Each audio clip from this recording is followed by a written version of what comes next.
आज मेरा पहला चैप्टर है संख्या पद्धति। पहला मैं अपने यूट्यूब चैनल के बारे में बताना चाहूँगा। मेरा यूट्यूब चैनल है कपिल कुमार मैथ के नाम से। यानी संख्या पद्धति नंबर सिस्टम एक ऐसा चैप्टर है कि पहले हमें उसके बारे में छोटी छोटी जानकारी होनी चाहिए। जैसे नंबर सिस्टम है कि नंबरों का क्या सिस्टम है, कौन सा नंबर कहाँ है, कैसे है, किस में है। तो समय पहले संख्या पद्धति को, जो हमारे नंबर हैं नंबर सिस्टम में, उनको दो भागों में बांटा। एक वास्तविक नंबर, एक काल्पनिक नंबर। वास्तविक नंबर हमारे वे होते हैं जो हमारे लाइन पर लिखे जाते हैं। काल्पनिक नंबर हमारे वे नंबर होते हैं, यानी एक ऋणात्मक संख्या का अंडर रूट। जैसे यहाँ पर मैंने एग्जाम्पल में लिखा है कि माइनस में अंडर रूट 33। दूसरा एग्जाम्पल है minus under root 17, minus under root 11, minus under root 19। इसका एक साइन होता है कि माइनस अंडर रूट में -1 बराबर होता है आयोटा। अब -1 बराबर होता है आयोटा, अगर हम इसको लिखते हैं अंडर रूट में -1 बराबर, तो इसका साइन होता है आई।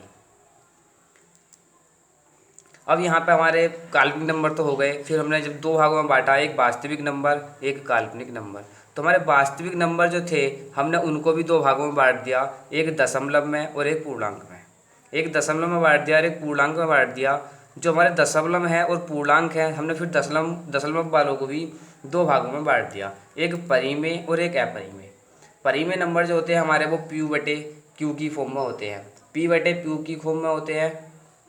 जो P बटे Q की फॉर्म में होते हैं, तो जैसा कि यहाँ पे इसका एग्जाम्पल होता है, यानी कि 1.3 के ऊपर बार। यानी कि अगर हम किसी संख्या को भाग दें, जैसे 10 को हम 3 से भाग देंगे, तो यहाँ पर 3.33 आता रहेगा, तो इसको हम ऊपर बार लगा देते हैं। तो ये होता है हमारा कि परिमेय संख्या। अपरिमेय संख्या हमारी वे संख्या होती हैं कि जो हमारा नंबर पॉइंट के बाद बार बार रिपीट ना हो। जैसे 2 4 1, 3 2 4, 3 4, इस तरीके से हमारे आगे चलता रहे, लेकिन रिपीट ना हो। लेकिन परिमेय संख्या हमारी वो होती है जो पॉइंट के बाद बार बार रिपीट होती है। यहाँ पे हमने वास्तविक नंबर पे पढ़ा दशमलव और पूर्णांक। तो दशमलव वाले हमारे परिमेय और अपरिमेय थे। हमने परिमेय और अपरिमेय के बारे में पढ़ लिया। अब हमारे यहाँ से बचा पूर्णांक। अब हमारे पूर्णांक क्या होते हैं, पहले इसको देख लेंगे।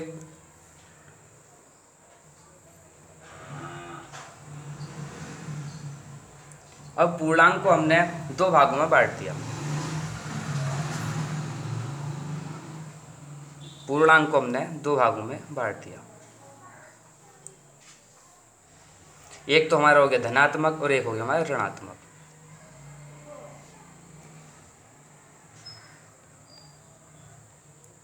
एक हमारा ऋणात्मक संख्या हो गई, एक हमारी धनात्मक संख्या।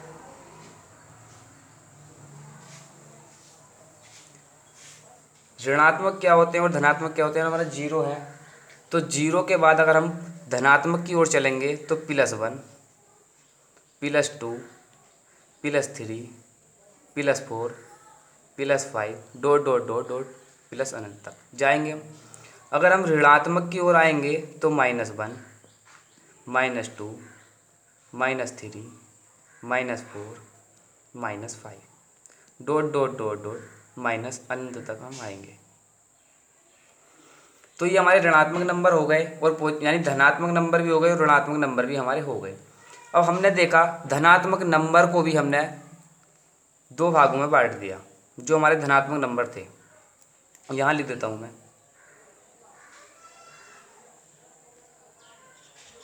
जो हमारे धनात्मक नंबर हैं, हमने इन्हें भी दो भागों में बांट दिया। धनात्मक नंबर, हमारे धनात्मक नंबर जो होते हैं, हमने धनात्मक नंबर देखे तो उनमें भी हमने देखा, उनको भी दो भागों में हमने विभाजित कर दिया धनात्मक नंबरों को।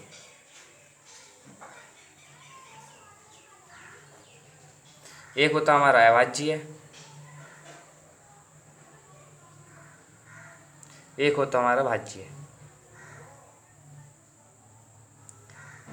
एक हमारा अभाज्य संख्या हो गई और एक हमारी भाज्य संख्या हो गई। तो हमारी अभाज्य संख्या और भाज्य संख्या क्या होती हैं, पहले हम अभाज्य के बारे में पढ़ेंगे। तो हमारी अभाज्य संख्या वह संख्या जो या तो खुद से विभाजित हो या एक से विभाजित हो, तो वो हमारी भाज्य संख्या होगी। और अभाज्य संख्या के दो ही गुणनखंड होते हैं। जैसे यहाँ पे मैं एग्जाम्पल में लिखूँगा, अभाज्य संख्या का हमें पता चल गया कि अभाज्य संख्या हमारी वह संख्या होती है जो संख्या एक से घटे या खुद स्वयं से घटे, और भाज्य संख्या हमारी वो एक से भी कटेगी और हमारी खुद से भी कटेगी और किसी तीसरी अन्य संख्या से भी कटेगी। तो यहाँ पे पता चला कि भाज्य संख्या के कम से कम, भाज्य संख्या के कम से कम दो गुणनखंड होते हैं। भाज्य संख्या के दो गुणनखंड होते हैं, कम से कम नहीं आ गया यहाँ पर, यानी भाज्य संख्या के दो गुणनखंड होते हैं। अभाज्य संख्या के दो गुणनखंड होते हैं और भाज्य संख्या के तीन गुणनखंड से अधिक होते हैं। कि तीन तो होने ही होने हैं, कि एक तो वो एक से कटेगी और एक वो यानी स्वयं से कटेगी और एक वो उसका तीसरा फैक्टर और होगा, यानी तीन संख्याओं से कटेगी यहाँ पे, तो भाज्य संख्या हो गई। तो हमारी अगर यहाँ पे देखेंगे हम, तो यानी अभाज्य संख्या कौन सी है और भाज्य संख्या कौन सी है, तो सबसे छोटी भाज्य संख्या 2 है, सबसे छोटी अभाज्य संख्या 2 है और सबसे छोटी भाज्य संख्या 4 है। सबसे छोटी भाज्य संख्या 4 है और सबसे छोटी अभाज्य संख्या 2 है। अभाज्य संख्या सबसे छोटी 2 है और भाज्य संख्या सबसे छोटी 4 है।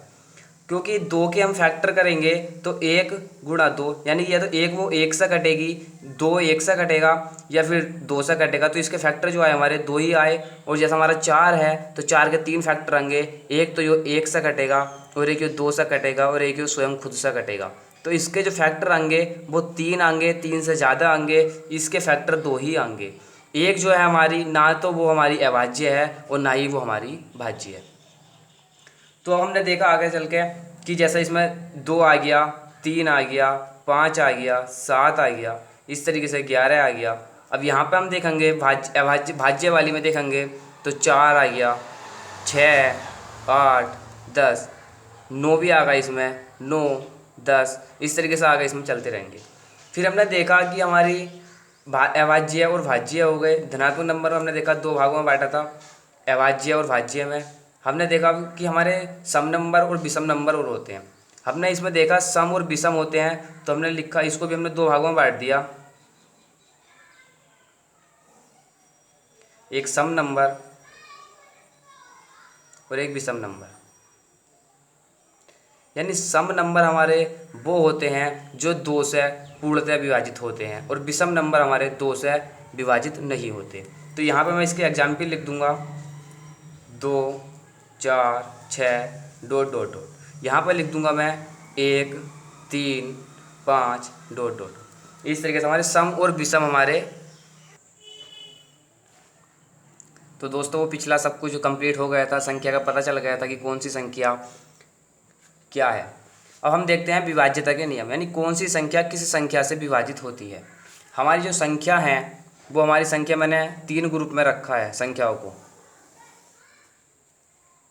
जो पहला ग्रुप है यहाँ पर सेकंड ग्रुप है और यहाँ थर्ड ग्रुप। पहले ग्रुप में मैंने रखी है संख्या 2, 4, 8। दूसरे ग्रुप में मैंने रखा है 3, 9 और 6। यहाँ पर रखा है मैंने 5, 7